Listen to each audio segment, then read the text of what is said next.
আসসালামু আলাইকুম। আজ আমি আছি আমার একটা ভুট্টা খেতে। এখানে তিনটানি জায়গা মানে পনে এক পাখি জায়গা। এই আ আপনারা মনে করতে পারবেন ভুট্টার আবার খেতে আইসা কি দেখানোর আছে। আসলে আছে।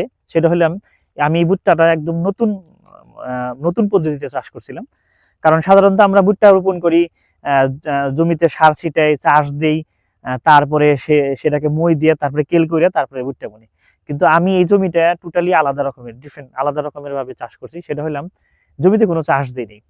এক্ষেত্রে যখন আমন ধান ছিল সেটা কাইটা যে নাড়া ছিল, নাড়াগুলো পরিষ্কার করে আমি একটু নরম মাটির মধ্যে এই ছোট ছোট গর্ত করে, যেমন এত বড় ২ ফুটের একটা ফালের মতো বানাইছিলাম, যার মধ্যে ৯ ইঞ্চি পর পর দিছিলাম, ৯ ইঞ্চি পর পর আর কি খুব দিছিলাম। এক হাতে ৩টা, ২ হাতে ৫টা। তো ওই কাঠ দিয়ে বানিয়ে ওর মধ্যে আমি রড দিয়ে ফালের মতো বানাইছিলাম। রশি সুতা ধরে আমি ফালগুলো এরকম চাপা দিয়ে দিছি, মাটিটা দর হয়ে গেছে, গর্ত হয়ে গেছে, গর্তের মধ্যে একটা করে দানা দিছি এবং উপর থেকে বার্মি কম্পোস্ট যে সারটা সেটা দিয়ে ঢেকে দিছি। যখন আমি গর্ত করছি এবং দানা দিছি তখন মুখটা ফাঁকা ছিল, সেক্ষেত্রে জার্মিনেশন হইতে মানে হইতো না, ভুট্টাটা গেরাইতো না। কিন্তু যখন আমি জৈব সারগুলা দিয়ে দিছি, বার্মি কম্পোস্ট সারগুলা দিয়ে দিছি ওই প্রত্যেকটা গর্তের মধ্যে, সেক্ষেত্রে একদম সুন্দরভাবে প্রত্যেকটা মানে গাছ একটা গাছ হয়েছে। দেখেন এখানে আমি দেখাই, এই যে জমিটা দেখেন কোনো চাষ নাই, জমিটা ফেটে গেছে, কোনো চাষ নাই এবং প্রত্যেকটা গাছের দেন দূরত্ব দেন সমান সমান সমান, কোনো গ্যাপ নাই। মানে এমনি সাধারণত এমনি যদি ভুট্টা রোপণ করি সেক্ষেত্রে অনেক সময় মার যায়, কিন্তু এই জায়গায় এই ভুট্টা গুলো সহজে মার যায় নাই। এবং এটার ফলনটা আমি বলি, আমি ১ বিঘা জায়গা, আমি পরে ২ পাখির মধ্যে ১ বিঘা জায়গা ভুট্টা ছিড়ছি গত সপ্তাহে, ওই পাশের যে আমার প্লটটা ছিল সেখান থেকে আমার প্রায় ৪৬ মনের মতো ভুট্টা হয়েছে। এবং আমি আপনার এই আমার এই চতুর্দিকে দেখতে পাচ্ছেন শুধু ভুট্টা আর ভুট্টা। আশেপাশে যারা ভুট্টা বুনছিল তাদের বাদাগুলা ছোট ছোট ছিল, ছোট ছোট যেমন এই এটার মতো এরকম। আর আমার বাদাগুলা বেশিরভাগই বড়। আমি একটা কলা দেখাই আপনাদের, এই যেখানে একটা,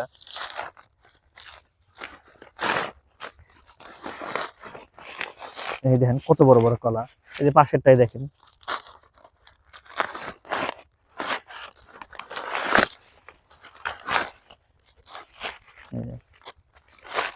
বেশ বড় বড় মুচা হয়েছে।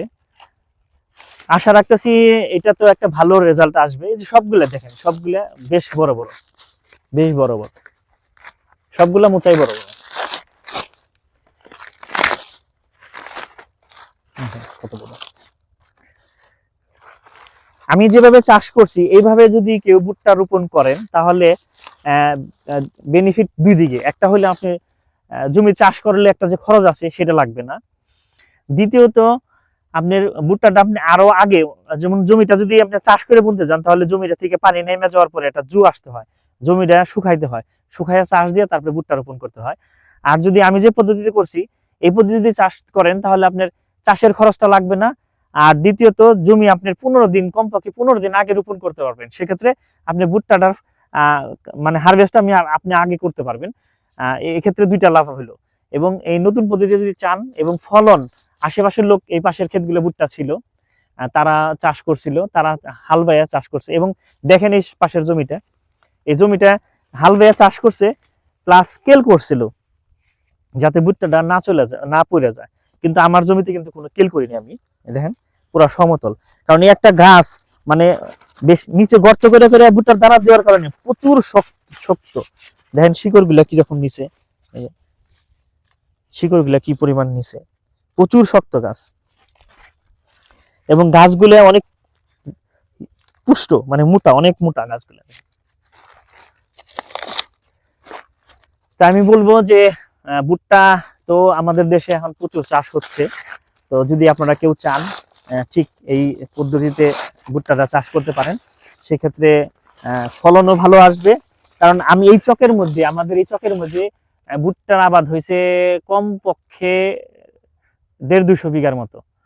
কিন্তু আমার মতো এত ফলন, মানে এরকম ফলন আর কারো হয় নাই। কারণ অনেক লোকজন আইসা দেখতে আসে যে আসলে নতুন পদ্ধতিতে ভুট্টা কিরকম হইলো, দেখি ফলনগুলো আপনারা দেখতেছেন। প্রত্যেকটা বাধা, এই যে বিশাল বিশাল প্রত্যেকটা বাধা, খেতে শুধু বাধা আর বাধা দেখা যাচ্ছে। আর 1 বিঘা জমি থেকে 40-45 মণ ভুট্টা পাওয়া মানে বিশাল ব্যাপার। এমনি সাধারণত 30-32-33 মণ করে হয়, আর এখানে অনেক বেশি ভুট্টা হয়। তাই আমি আশা করব যে যদি চান আপনারা এই পদ্ধতিতে চাষ করতে পারেন, তাহলে আপনার সময় এবং খরচ উভয়ই বাঁচবে এবং ফলনও ভালো। সবাই ভালো থাকবেন। আসসালামু আলাইকুম।